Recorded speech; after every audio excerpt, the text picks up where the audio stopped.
Well, welcome back to Houston Life. We've been talking this week about new hobbies for the new year, and here's one, a blast from the past, right? Have you ever learned to solve a Rubik's Cube? No, Never. but the Rubik's Cube has gone from a humble toy to a competitive sport growing all over the world. In fact, there's a competition happening in Stafford this Saturday. Matt Lee, competitive speed cuber and organizer of this weekend's event, is here with a look inside the sport. Matt, welcome to Houston Life. Thank you very much for having me on today. You've been doing this for years, and when you picked up your first Rubik's Cube, how did you learn how to solve it so quickly? So one of my next door neighbors actually knew how to solve it, so I got some help from him. Also, there's tons of YouTube tutorials and spreadsheets online, so it's pretty much really easy to find now.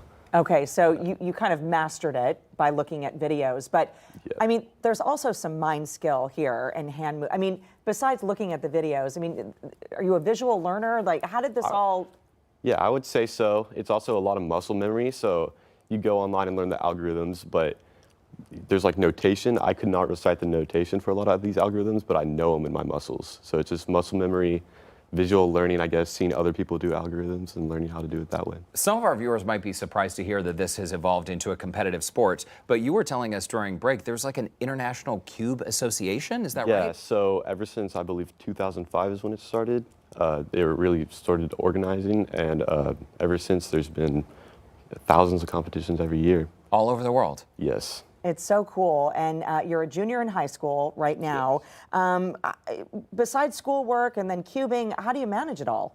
I mean, I really just kind of have to bounce everything out, take some time out of my sleep even, but just get it all done. Make it happen. Maybe less scrolls on TikTok, I guess. Yeah. Okay. We can all learn from that. What do you say we stand up and walk over here to our monitor wall? And Matt, while we do that, you were describing to us earlier that the number of combinations, there are 23 quintillion? 43. 43 quintillion combinations. So when you are solving a Rubik's Cube, you're not just memorizing steps because every scenario is totally different. Correct. So there are steps to it, but it's not like I'm not memorizing every single combination, right? So like for the last step, for example, there's 21 different combinations, and for the second to last step, there's around 57, I believe. Okay, so we have a cube here. This is kind of what competition set would look like. We've got the timer, and this is solved. But am I supposed to? Yeah, go ahead and mix it scramble up for you. Yeah. I mean, what if I don't do this right? I don't know.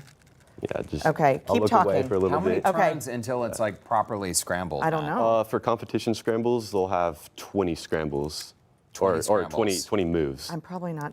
Maybe I should have done this a little sooner. I mean, that looks well scrambled. It does? And Matt, for someone like Courtney or me, What? How long would it take for us to solve? I mean, it could take you days or weeks to solve something like this, right? The first time I learned it took me a day to do it my first time. Like Really? I put a whole day aside, but it takes people about 2 hours to learn now. There's plenty of resources. And typically, how long does it take you to solve it. I'm a little nervous right now, so probably under 15 seconds, but in competition and at home, like 10 seconds. What? Okay. Well, I don't know if it's scrambled enough for you. But Okay. in Go competition style, you would get a chance to look at the cube, right? Yes, so we have up to 15 seconds, so they'll have a judge and they'll remove the cube cover. They'll call it 8 seconds and 12 seconds in inspection. And then at any time I can start, and then I stop the cube. The format is an average of 5. They throw out the best solve and the worst solve.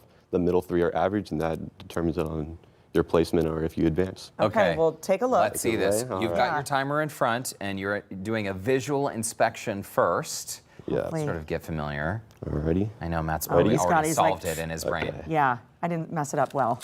Okay. Okay, the timer is going. We're 3 seconds in. 6 seconds in so far. I'm mesmerized. My goodness. Probably not usually people talking in your ear. 12.44 seconds.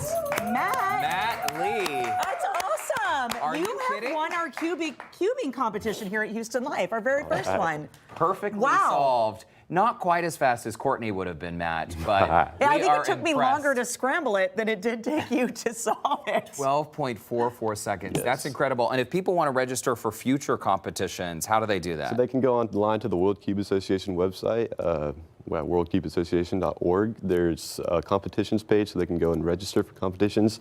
In Texas, that is very in demand. competitive. So, for example, at this competition, it took 4 minutes and 7 seconds for it to all fill up for 55 slots.